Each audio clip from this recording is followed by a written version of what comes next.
A Paso Firme es una presentación de Confederación de Cooperativas Rurales del Paraguay con COPAR.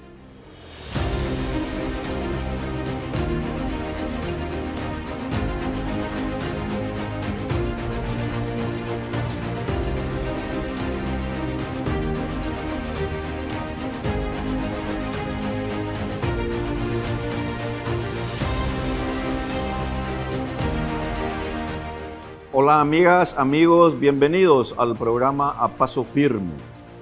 Si usted quiere escuchar temas relacionados a la libertad económica, al libre mercado, a reducir los impuestos, a destrabar los obstáculos que tenemos para ser un país libre, soberano y también próspero, en un país donde haya justicia, donde haya igualdad ante la ley y por sobre todas las cosas, donde las relaciones humanas, comerciales, empresariales, se basen en la cooperación social voluntaria a través de la propiedad privada, pues está en el lugar y en la hora indicada. Este es el desideratum de este programa. Nuestro énfasis está en que tenemos que crear las condiciones para un nuevo orden social basado en el respeto irrestricto a la vida, la libertad y la propiedad. Este sistema ha fracasado. Este modelo ha fracasado.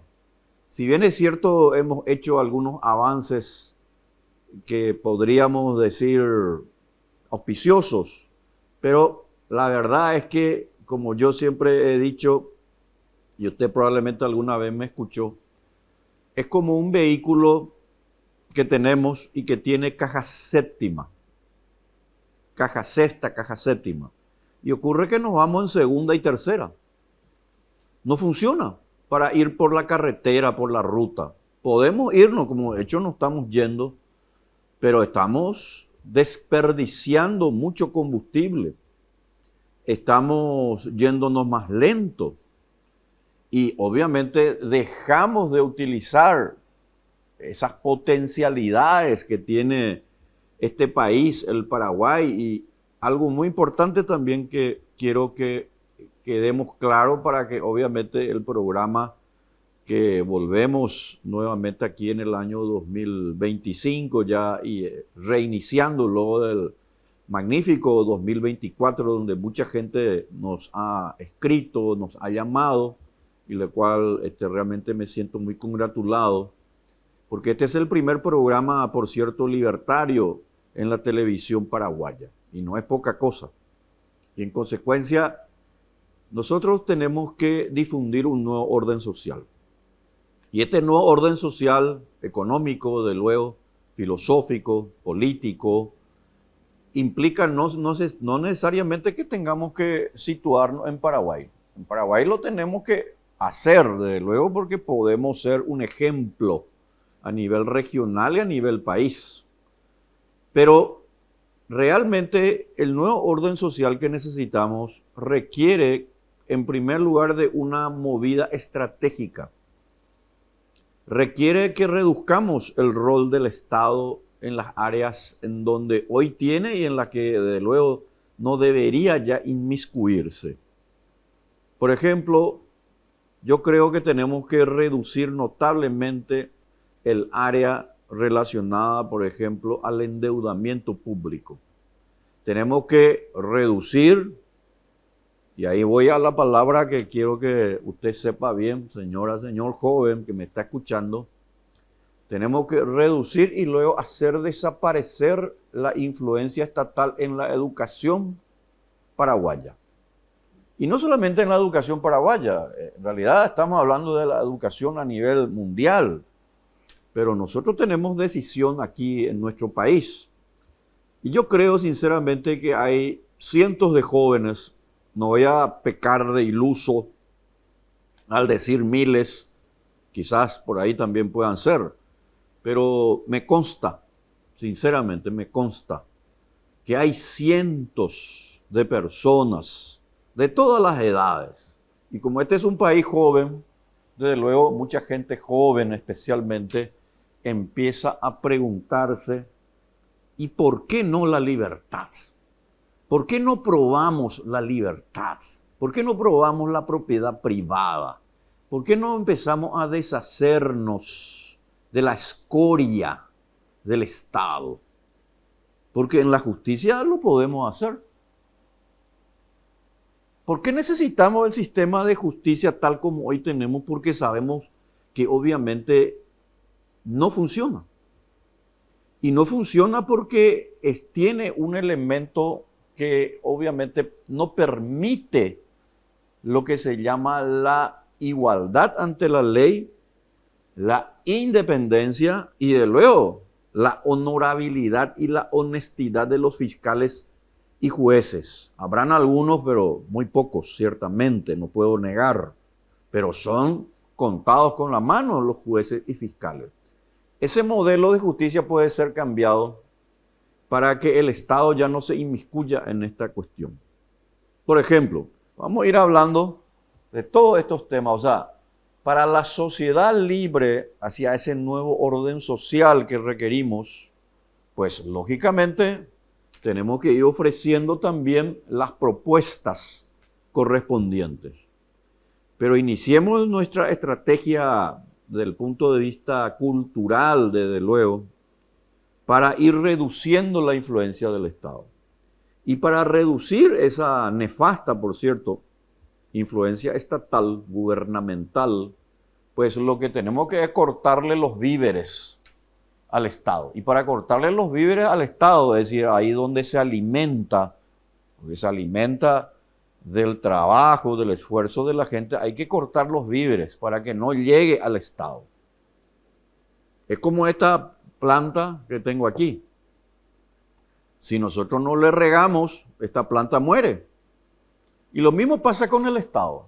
Si nosotros le seguimos, obviamente, regando con nuestro dinero, por cierto, pues lógicamente esta planta va a crecer, pero a tal punto que esa planta en realidad, el Estado en sí mismo es una planta venenosa.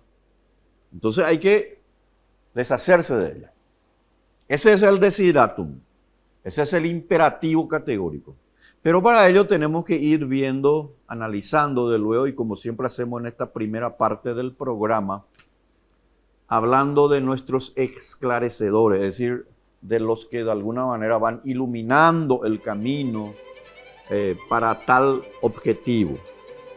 Y cito en consecuencia, y veamos ahí la imagen de una frase que quiero compartir con ustedes y que dice así: si realmente queremos mejorar el mundo, debemos mirar más allá del gobierno. Las soluciones reales no están en el poder, sino en el mercado. Murray Newton Rothbard, alumno de Ludwig von Mises, al igual que Hayek. Pero esta es una frase, de luego, extraída de sus numerosos libros, los cuales hay que analizarlos, escudriñarlos y, por supuesto, difundirlos.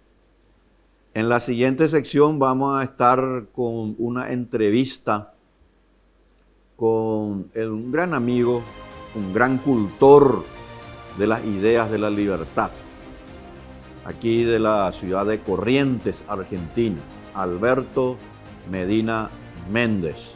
No se vayan, volvemos en 2 minutos.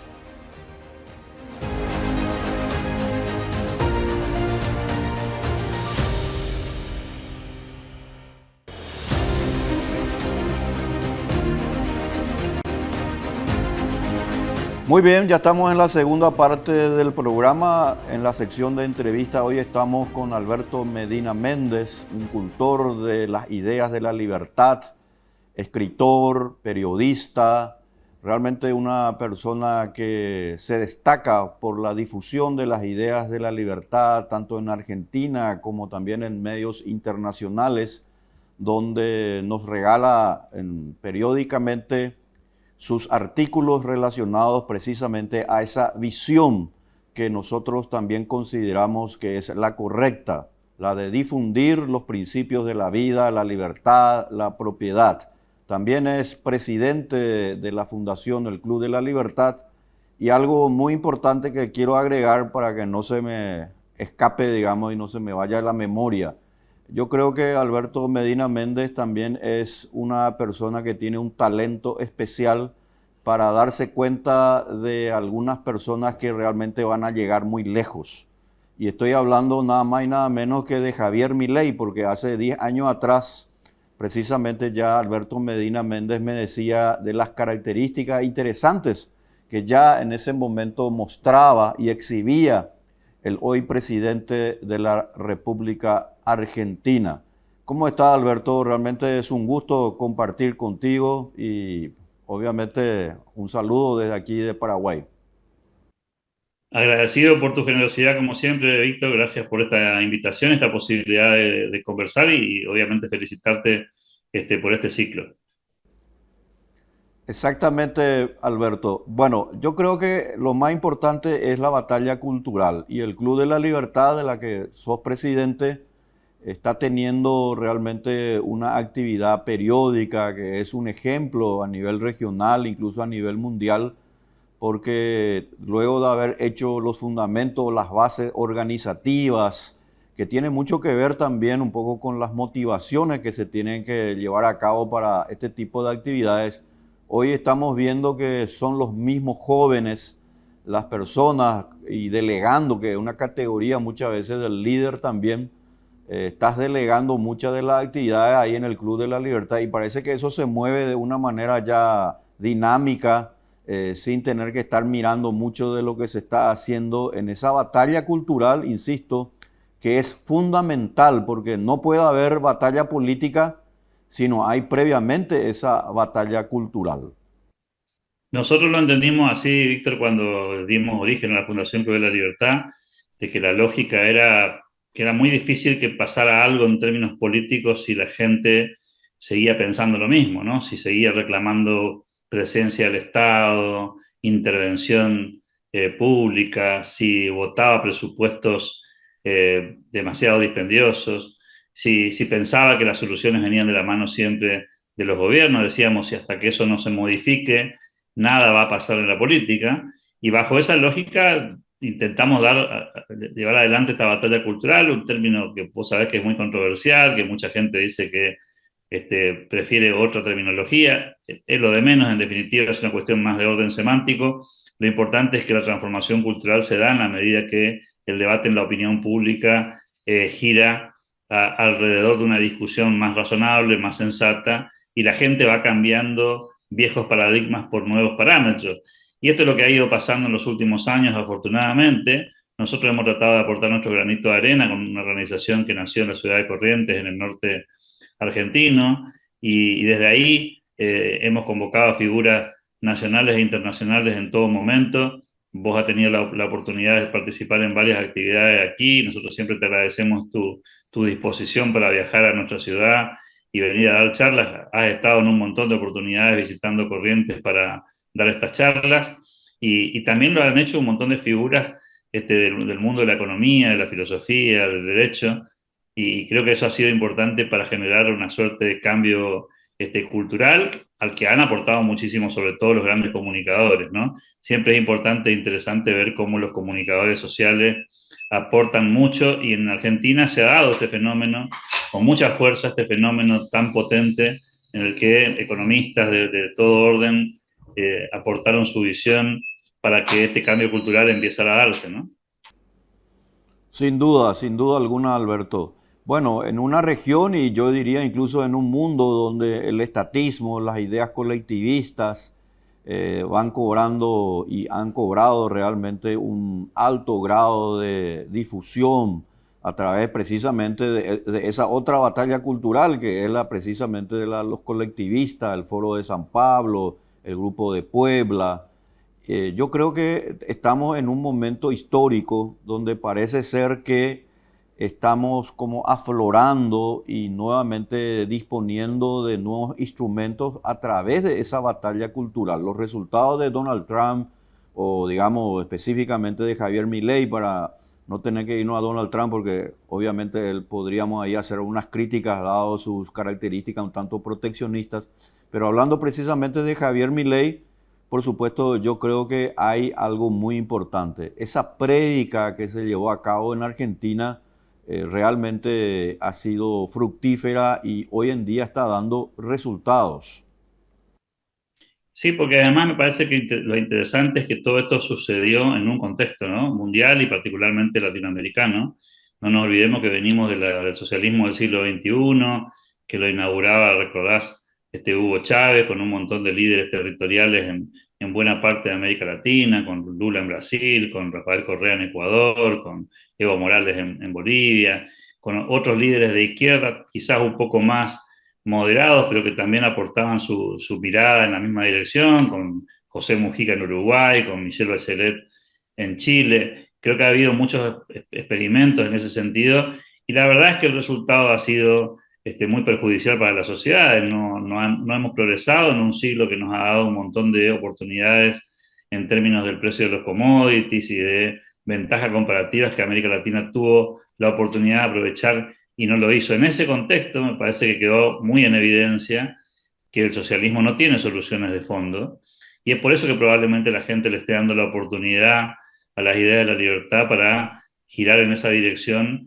y ver si desde aquí se pueden aportar soluciones más concretas. El caso de Argentina seguramente está siendo muy mirado y evaluado en estos últimos meses, justamente para ver en qué medida se da un fenómeno de estas características con resultados positivos. Lo cierto es que Argentina en un poco menos de un año ha conseguido un avance significativo en términos económicos, también te diría políticos y sociales, que hoy están a las claras con números, inclusive, te diría, me animaría a decirte, con mucho menos demora de lo que esperábamos, inclusive los más optimistas, ¿no? Creo que hay, en ese sentido, una novedad, que es que los cambios, las reformas estructurales, funcionan inclusive más rápidamente de lo que la gente a veces imagina. Uno siempre cree que los ajustes o las reformas le van a llevar un tiempo demasiado extenso y que justamente el sistema democrático no permite esperar tanto tiempo para ver resultados. Bueno, Argentina será seguramente un caso de estudio en algunas cuestiones, ha conseguido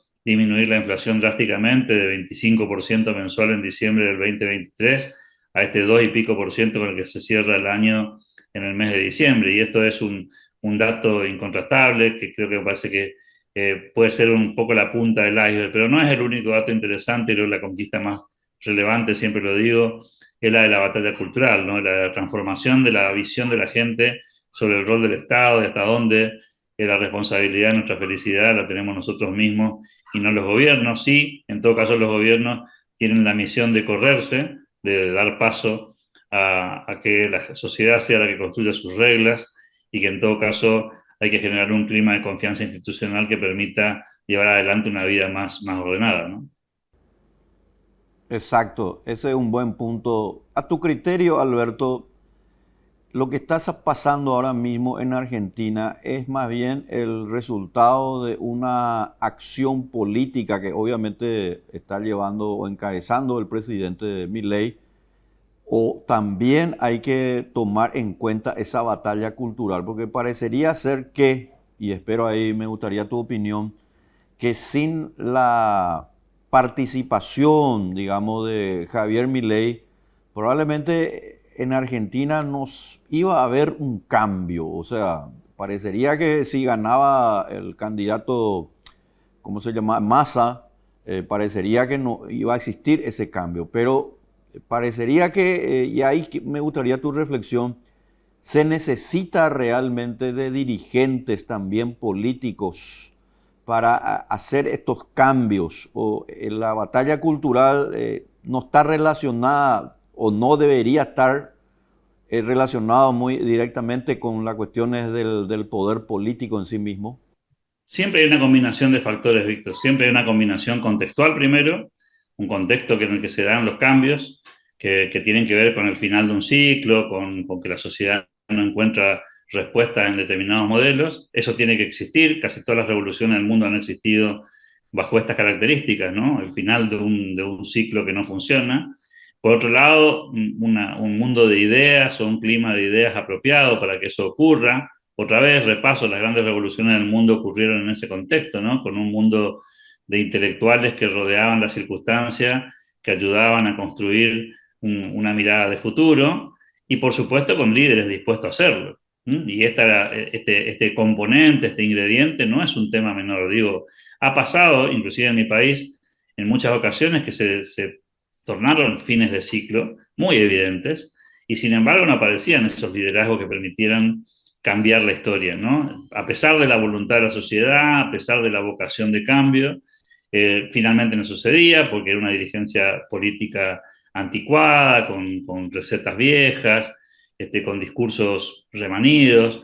Bueno, en esta ocasión se dio esta combinación, digamos, de un contexto favorable, un mundo de las ideas más apto para estos cambios y la aparición de un personaje político dispuesto a dar esa batalla con el coraje necesario para llevar adelante las reformas, que también es un dato relevante, ¿no? A mi juicio, otra gran victoria que se está verificando en Argentina es la discusión entre gradualismo y shock, entre si las reformas hay que hacerlas pausadamente o las reformas hay que hacerlas, o por lo menos las más importantes, de una manera drástica. Y claro, Argentina ya probó en varias ocasiones reformas graduales y no funcionó. En esta ocasión hubo algunas medidas de shock muy potentes y otras seguramente más evolutivas. Lo concreto es que también allí se da un contexto favorable para que el argentino promedio esté dispuesto a soportar las consecuencias de una reforma drástica que, por supuesto, siempre en el corto plazo tiene repercusiones que a veces no son las más gratas, pero que en definitiva son las que permiten edificar luego un futuro mejor.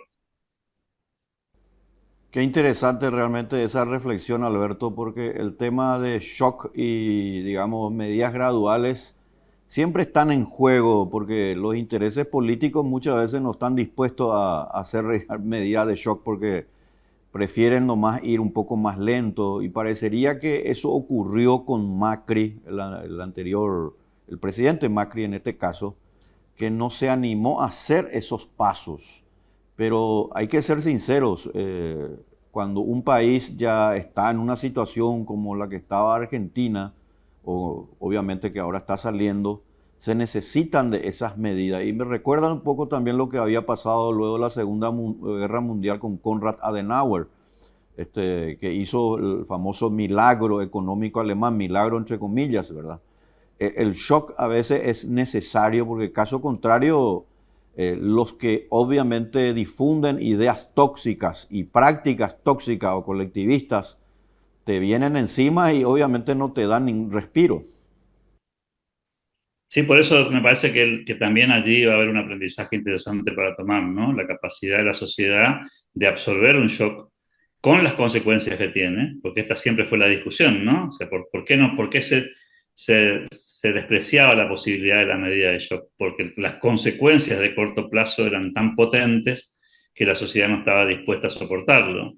Y bueno, esta vez pareciera que una crisis anunciada como la que se planteó a comienzos del año pasado, tuvo sus frutos porque la gente estuvo dispuesta a soportar las consecuencias de un ajuste a cambio de tener un horizonte y expectativas positivas de cara al futuro. Y eso probablemente está explicado muy claramente ahora por el apoyo mayoritario que tiene el presidente de la Nación después de haber caído en imagen durante los primeros meses del año 2024, justamente a propósito de la potencia de la crisis, de las dificultades que se atravesaron en los primeros meses del año pasado, cuando las medidas de shock generaban impactos de corto plazo muy duras, ¿no? Difíciles de tolerar para muchas familias y que finalmente con la paciencia ciudadana y la convicción de llevar adelante ciertas medidas, hoy podemos decir, pasamos la peor parte del proceso de modificaciones y reformas. Ahora, por supuesto, quedan muchas por hacer, pero ya el escenario es totalmente diferente porque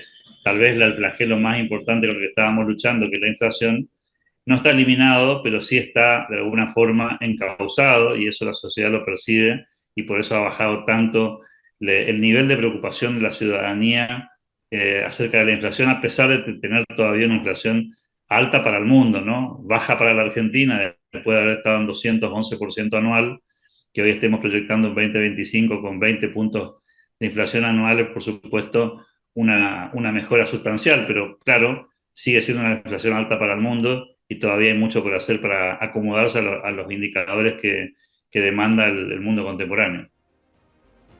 Como siempre, muy agudas las reflexiones de Alberto Medina Méndez. Vamos a hacer un corte, Alberto, y volvemos en un minuto.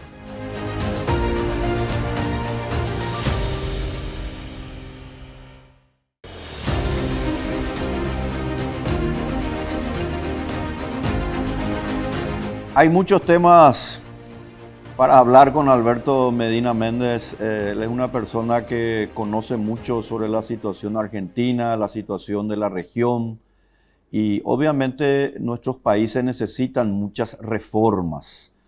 Ahora te quiero hacer una pregunta, Alberto, relacionada un poco a Javier Milei. Vos que le conociste como una cuestión de anécdota, porque yo creo que fuiste vos una de las personas que enseguida captó algo especial en él relacionado a que parecería que ya hace 10 años atrás o más incluso, cuando estuvo por ahí por Corrientes. Algunas anécdotas nos gustaría para que la audiencia también lo pueda conocer. ¿Cómo fue ese encuentro con Javier Milei?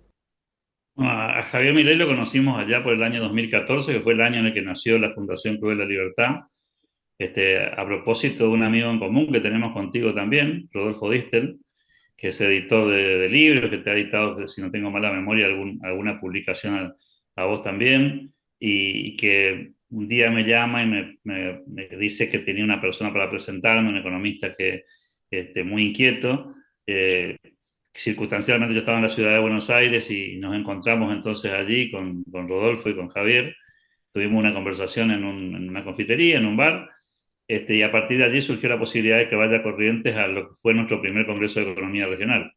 Ese primer Congreso de Economía Regional en el que se hizo de fines del 2014, se analizaba un poco la circunstancia de la infraestructura pendiente en toda la región del norte argentino, que lo dejaba en desventaja respecto del resto del país y sus posibilidades de desarrollo. Él vino a dar 2 charlas en esa ocasión, y me recuerdo su vehemencia, su convicción, la misma que muestra en el día de hoy, ¿no? Ese espíritu, digamos, de potencia, de fuerza al transmitir sus ideas, como todavía le critican muchos esta cuestión de los modales y de su vocabulario, era propio de una persona que estaba ofendida y enojada con las injusticias de lo que pasaba en su país y al mismo tiempo convencido de lo que quería llevar adelante, ¿no? También convencido de la batalla cultural. De hecho, en muchas ocasiones vino Corrientes bajo este mismo paraguas de la discusión política, y me gustaría contar una anécdota que puede pintar de cuerpo entero, ¿no?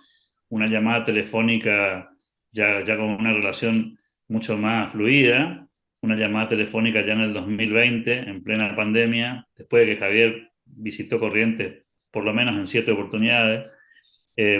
Llama por teléfono para anunciar que finalmente se va a lanzar a la política y que entiende que la batalla cultural no es suficiente, que es necesaria, pero que no alcanza para modificar la realidad.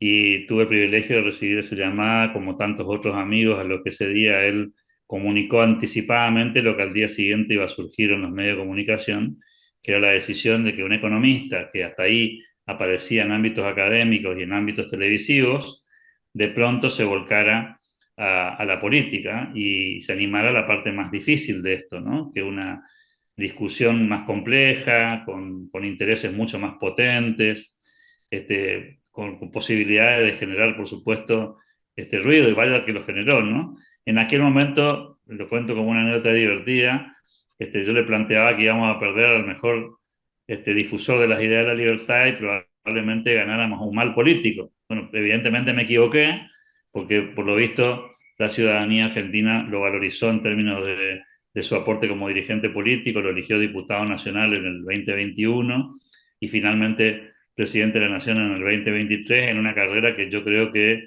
alguna vez los tratados de política tendrán que explicar, ¿no? Como un outsider en tan poco tiempo consigue pasar de una circunstancia a la otra, si lo mirás en términos de meses, en muy poquitos meses, ¿no? Claro, con una personalidad muy particular, siempre digo, no es solamente un outsider, es también una persona con una impronta única, un personaje que se diferencia del resto, no es un economista tradicional, es una combinación extraña de un gran comunicador, un gran titulador y al mismo tiempo un hombre que viene del mundo académico, de las ciencias, y además un economista. Imagínate que un economista presidente en Argentina no lo tuvimos nunca, y siendo que los problemas económicos de Argentina son los más relevantes que tiene el país, bueno, era de esperar quizás que en algún momento sucediera.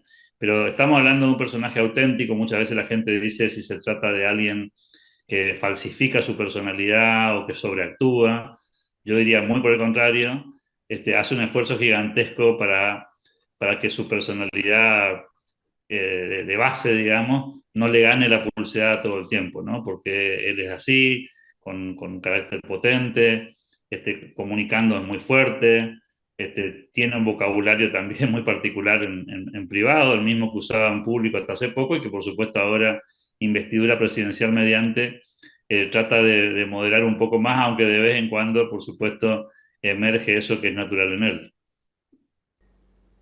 Qué interesante. Bueno, Alberto Medina Méndez, además de haberlo, yo creo que uno de los que le descubrió a Javier Milei es muy amigo del presidente de la Argentina. Y a mí siempre me llama la atención el hecho de que Javier Milei, a diferencia de todos los presidentes que yo al menos conozco, o sea, que escucho, él realmente siempre no se olvida en cada discurso que da sobre la escuela austríaca de economía. Ese es un punto diferenciador. Uno lo podría escuchar, digamos, a cualquier presidente y él permanentemente, eso es un diferenciador muy positivo, de luego, donde él está mencionando esa cuestión. Ahora te quiero llevar, y tomando el tiempo porque podríamos seguir hablando mucho más, Alberto, muy interesante.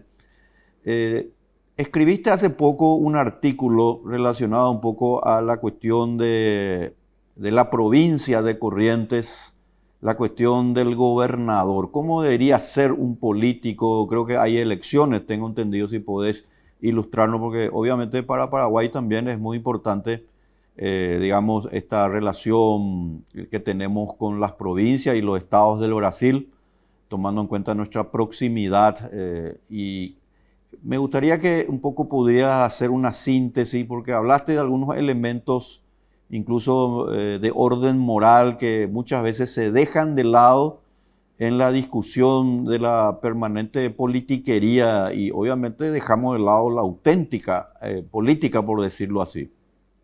Corrientes, que es una provincia vecina de Paraguay, limítrofe, tiene elecciones este año de gobernador. Corrientes, Argentina es un país federal y Corrientes es una de las dos provincias que este año elige gobernador, las otras 22 eligen en el año 2027 y entonces, por supuesto, la discusión está a la orden del día respecto a cómo podría ser eventualmente ese proceso eh, de nueva elección de gobernador, habida cuenta de que el actual gobernador no tiene más reelección y que por lo tanto hay que pensar en otros actores. Y yo trataba en ese posteo de plantear un poco lo que entendía que era el perfil de un gobernador, o el perfil deseable de un gobernador, y más allá de que por supuesto a mí me gustaría que sea un liberal, decía que había cosas más importantes que esas quizás, que tenían que ver con aspectos que hoy deben ser revalorizados, ¿no? En primer lugar, para mí, la cuestión de la integridad. Es decir, una persona que hace política debería poder pasar el filtro de la integridad y no ser señalado en la calle como una persona que delinque o que es soberbio o que no califica por su idoneidad o que no tiene preparación suficiente. La gente debería respetarlo, tener cierto prestigio y creo que ese es un gran desafío de la política, ¿no? Ofrecerle a la ciudadanía candidatos que califiquen desde el punto de vista técnico de su formación, pero también desde el punto de vista moral y decía como un extra, y de tener el coraje para hacer lo que hay que hacer, porque muchas veces pasa en la política contemporánea, Víctor, que los dirigentes se animan a presentarse intentando ganar una elección o tener un buen desempeño, pero después llegan al poder y cuando llegan al poder resulta que no tienen las agallas suficientes para llevar adelante ni su discurso ni las cosas que hay que hacer por temor a la reacción, por temor a no ser políticamente incorrecto, por apostar a una especie de continuidad en el poder de alguna forma, y eso limita, por supuesto, la capacidad de generar cambios, ¿no? Cuando una sociedad necesita reformas en serio, uno debería apostar por personajes que hagan política con coraje y que se animen a hacer lo que hay que hacer y a pagar los costos en muchos casos de las malas noticias, porque no, gobernar no es solamente dar buenas noticias, en la mayoría de los casos, si querés hacer las cosas bien, tenés que hacer eventualmente, llevar adelante tareas que no son muy gratas, que probablemente la sociedad no las valorice en el corto plazo, es más que las rechace, porque hay que ir por un bien mayor. Y esa descripción, bueno, obviamente, si se quiere, aspiracional, ¿no? Es lo que me gustaría que suceda.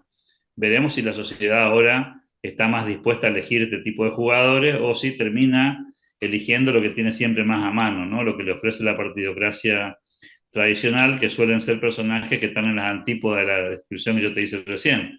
Personas de baja performance académica e intelectual, gente que no está preparada, en muchos casos personas que han sido sospechadas de participar en procesos poco claros y opacos en el manejo de la cosa pública, y por supuesto gente sin visión, ¿no? Que no tiene ninguna mirada de largo plazo sobre hacia dónde debe ir el país, la comunidad, la sociedad, y ese es un pecado que hoy en democracia no nos deberíamos permitirnos los ciudadanos, ¿no?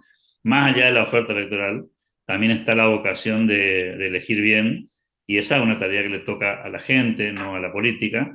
En todo caso, nos faltarán más personas con valentía para participar en política y animarse a ofrecerse a la sociedad para mejorar por lo menos la calidad promedio de la oferta. Exactamente, integridad.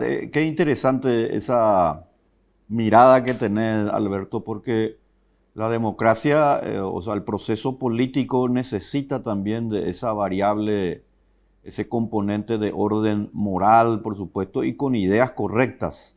En Corrientes, la hermosa provincia y la ciudad de Corrientes que me encanta realmente, ¿qué reformas se necesitarían? ¿Vos podrías decirnos dos, tres reformas que te parecen serían necesarias, urgentes, digamos, hacerlo ahí en Corrientes? En la Argentina, el sistema político invita a que toda la macroeconomía dependa del gobierno federal, del gobierno nacional. Y por eso tanto tiempo Argentina ha girado en círculos pidiendo mejoras o reformas nacionales y dejó de atender las reformas locales, que son los temas que administra una gobernación, una provincia, ¿no? En el caso de Corrientes, yo sigo pensando que la reforma más necesaria y audaz que todavía necesita la provincia es la reforma educativa, ¿no? El sistema educativo argentino fue durante mucho tiempo un modelo para América Latina, pero hace ya más de 50, 60 años ha entrado en una caída estrepitosa, digamos, de posibilidades de mejora, y eso ha hecho que decaiga el resultado, que los chicos salgan de la escuela sin saber leer y escribir, que no tengan una buena redacción, que tengan dificultades para hacer operaciones aritméticas simples, que no puedan comprender una consigna. Creo que el resultado es evidentemente muy malo, y sin embargo no hay propuestas de reforma, como si el sistema estuviera bien, digamos, ¿no? La otra reforma que creo que es muy importante en Corrientes es la reforma política.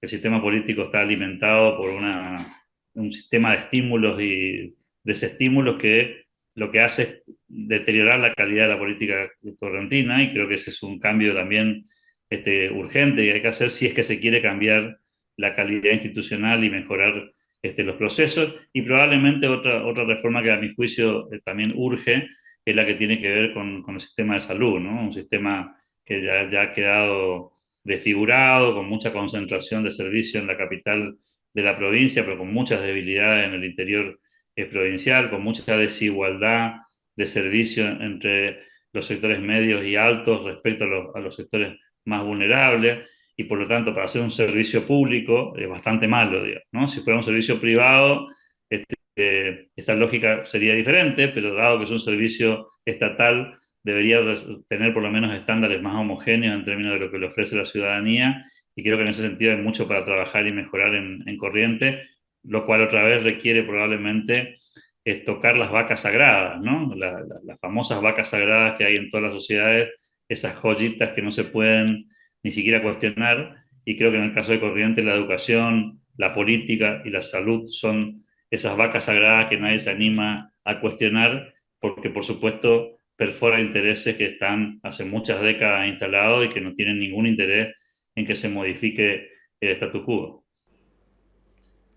Alberto, estos cambios o estas reformas que estás citando se pueden hacer sin necesidad de tener la anuencia, la autorización del gobierno central. Se puede hacer directamente a través de las decisiones de la provincia.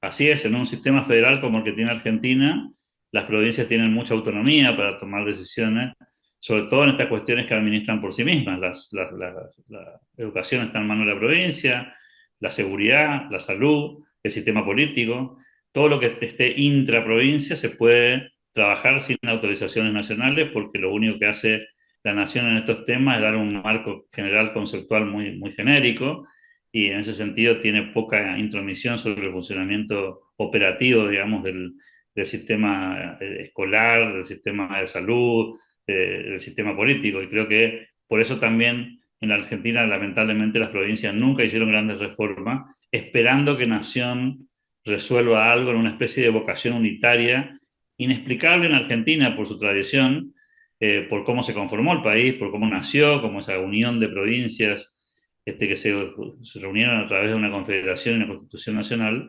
Sin embargo, hay una especie de condena de dependencia intelectual respecto al puerto de Buenos Aires que es absolutamente inexplicable porque en la praxis no tiene ningún sentido, ¿no? Las provincias podrían tranquilamente hacer grandes reformas. Creo que hay mucha cobardía ahí política, creo que hay mucha adhesión a una suerte de conservadurismo mal entendido, que es no tocar nada, no modificar nada, dejar todo como está.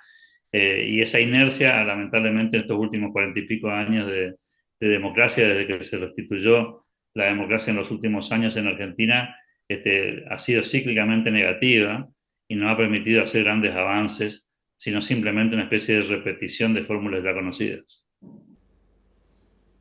Bueno, la audiencia ya se dará cuenta que la calidad de nuestro invitado realmente requiere una próxima entrevista, Alberto. Tenemos que hablar de muchos temas, por supuesto.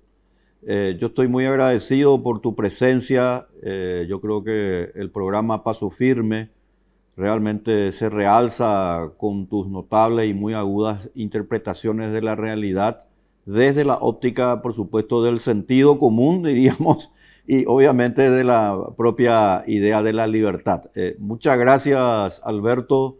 Te deseo lo mejor para este 2025 a toda la familia y a toda, por supuesto, la provincia de Corrientes. Muchas gracias a vos, Víctor, por tu generosidad de siempre, agradecido por esta ocasión y por supuesto siempre dispuesto a charlar contigo y deseándote el mayor de los éxitos en este ciclo. Vamos a estar en contacto, me gustaría mucho tener otra entrevista contigo, Alberto. Muchas gracias por la oportunidad de estar aquí con nosotros y nos vemos próximamente. Hasta pronto. Muy bien, hemos culminado la entrevista con Alberto Medina Méndez. Vamos al tema de coyuntura sobre el tema del crecimiento de la economía. ¿Qué está pasando realmente en Paraguay? Es cierto, todo parece indicar que el crecimiento va a ser nuevamente alto, pero hay aquí algunos elementos que tenemos que analizar para no tener que caer finalmente en algunos errores que se están cometiendo lamentablemente y nuevamente aquí en nuestro país. No se vayan, volvemos enseguida.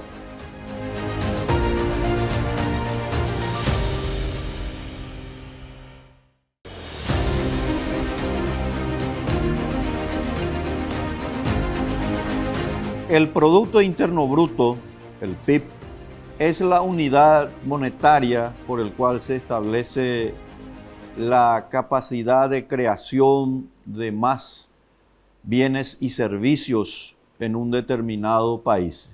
Y se realiza por lo general en un plazo de un año y se puede realizar también en plazos menores. Sin embargo, hay un detalle importante a tomar en cuenta.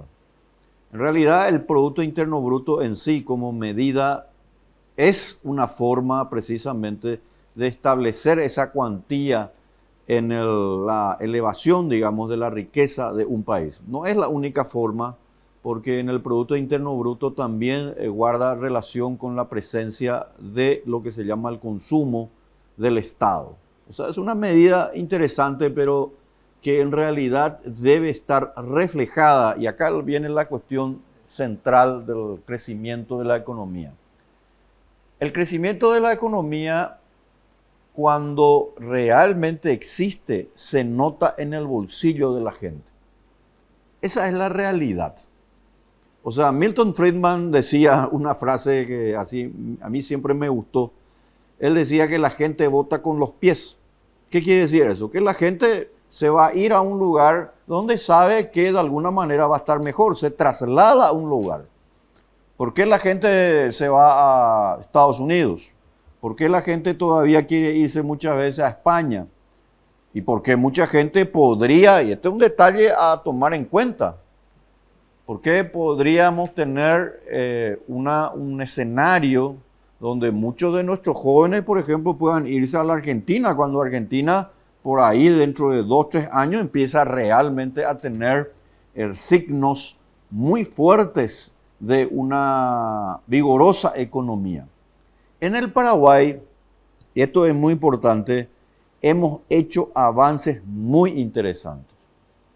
Pero insisto, en el Paraguay nosotros estamos desaprovechando oportunidades que después no van a venir. Por eso es que tenemos que insistir con las reformas. Y una reforma interesantísima que nosotros aquí nos podemos desechar es desde luego el tema del mercado laboral. Este es un país de jóvenes. Este es un país que necesita realmente que su fuerza laboral, que muchas veces no está suficientemente capacitada, donde tenemos que hacer mucho énfasis en el tema del capital humano, donde el mercado laboral y el capital humano se amalgaman entre sí, porque podrán venir cada vez más inversiones, pero si el capital humano no está preparado para ser parte de esa mayor cantidad de tecnología, maquinaria, fábricas, herramientas, que son las cualidades de la inversión, pues entonces lo que vamos a tener es un distanciamiento en lo que se llama el ascenso o la movilidad social. Mucha gente va a ir ascendiendo mucho más rápido y otras se van a quedar por el camino. Esto no es que sea malo de por sí, porque es una característica de las economías emergentes. Y eso nosotros aquí mismo en el Paraguay lo podemos mirar y observar. Muchos sectores empiezan obviamente a tener un mayor crecimiento y una mayor disponibilidad de recursos. Y otros de alguna manera todavía no han podido salir de ese rezago. Una de las causas es precisamente el capital humano. Y el capital humano en la formación, no solamente técnica, que tenemos que darle a nuestros jóvenes en particular, a todas las personas, pero me refiero especialmente a los jóvenes, y por sobre todo a que tenga una formación en valores, no puede ser desechado en el sistema educativo, porque sencillamente la economía podrá seguir creciendo, pero si el capital humano no está preparado en valores, principios y obviamente en la adquisición de mayores conocimientos, pues sencillamente no vamos a poder aprovechar el crecimiento de la economía. Crecimiento que, por cierto, no puede ser solamente del 3, 4% o 5%, lo cual de hecho no es que esté mal, insisto, no es que esté mal, pero Paraguay tiene que crecer al 8 y 9%. Pero para que nosotros podamos crecer al 8 y 9% tenemos que preparar a nuestro capital humano. Tenemos que preparar a las personas para que cuando vengan esas inversiones, como ciertamente están viniendo, también puedan aprovecharla. Y de hecho, la única manera de hacerlo es sacándole al Estado del camino. El Ministerio de Educación, igual que la ANDE, por ejemplo, no tiene razón de ser, señores. Sinceramente, creo que estamos en un momento que tenemos que reflexionar y decirlo así, de una manera así bien concreta, a paso firme, como es el nombre de este programa. Usted no va a escuchar esto en cualquier otro programa de la televisión paraguaya. Aquí nosotros tenemos ideas claras, pero también ideas reformistas, que para algunos podrán ser incluso radicales, pero que son realmente algo fundamental.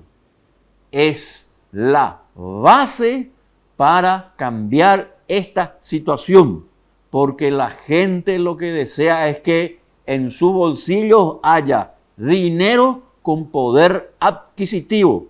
No hay otra manera. Esa es la forma también, y de luego, de mostrar si realmente estamos con un crecimiento económico en la que las personas se beneficien, sin importar de qué nivel o en qué nivel socioeconómico se encuentren.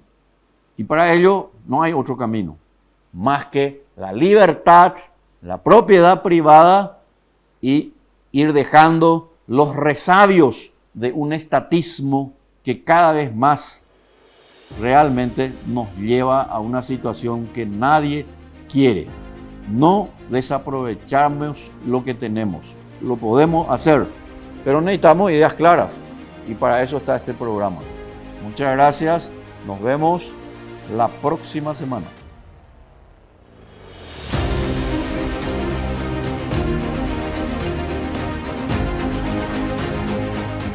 A Paso Firme fue una presentación de Confederación de Cooperativas Rurales del Paraguay con COPAR.